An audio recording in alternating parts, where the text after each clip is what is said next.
မင်္ဂလာပါရှင်ဒီနေ့ TikTok မှာ AI ဗီဒီယိုထုတ်နည်းကိုအလွယ်တကူပြပေးသွားမှာပါတော့ဒီမှာ TikTok မှာဒီအပေါင်းလေးပေါ့နော်ကိုယ့်ရဲ့ profile အောက်ကအပေါင်းလေးကိုနှိပ်လိုက်မယ်နှိပ်လိုက်လို့ရှိရင်ဒီမှာ create ဆိုတာလေးကိုဝင်သွားမယ်အဲ create လေးကိုနှိပ်လိုက်လို့ရှိရင်အပေါ်မှာ AI video ဆိုတာလေးပါတယ်အားလေးကိုနှိပ်လိုက်လို့ရှိရင်ပုံကနေပြီးတော့မှ video ပြောင်းမှလားစာသားနေ video ပြောင်းမှလားပေါ့နော်ဒီမှာတော့ပုံကနေ video ပြောင်းမှမလို့ပုံလေးထည့်လိုက်တယ်ပြီးရင်ကိုပြောင်းချင်တဲ့ဟာလေးထည့်လိုက်တယ်စာလေးပေါ့နော်ပြီးရင် generate ဆိုတာလေးကိုနှိပ်လိုက်တယ်အကြာကြီးမစောင့်ချင်ဘူးဆိုလို့ရှိရင် generate in draft ဆိုပြီးမှပြီးမှ profile ထဲမှာသွားဝင်ကြည့်တဲ့အခါမှာဒီမှာဆိုရင် video လေးပြောင်းနေတာကိုတွေ့ရပါတယ်အဲ့ဒါကတစ်ခုပေါ့နော်နောက်ထပ်တစ်ခုထပ်မပြောခင်မှာကျမက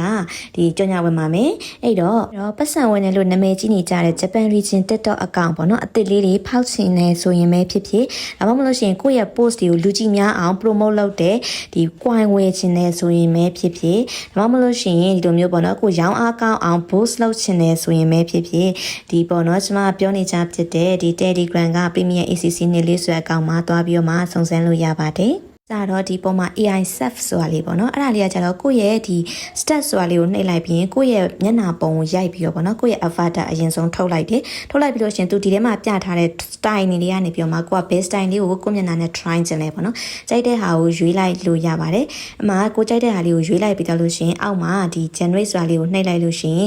ကိုယ့်မျက်နှာလေးနဲ့ပုံလေးထွက်လာတယ်ပေါ့နော်။ဒါလေးကတော့ TikTok မှာဓာတ်ရိုက် AI ကိုသုံးလို့ရတယ်ဆိုတာလေးရဲ့ TikTok မှာရနိုင်တဲ့ဒီ service လေးတွေရဲ့ကိုနည်းနည်းပြောသွားတဲ့ content လေးပေါ့နော်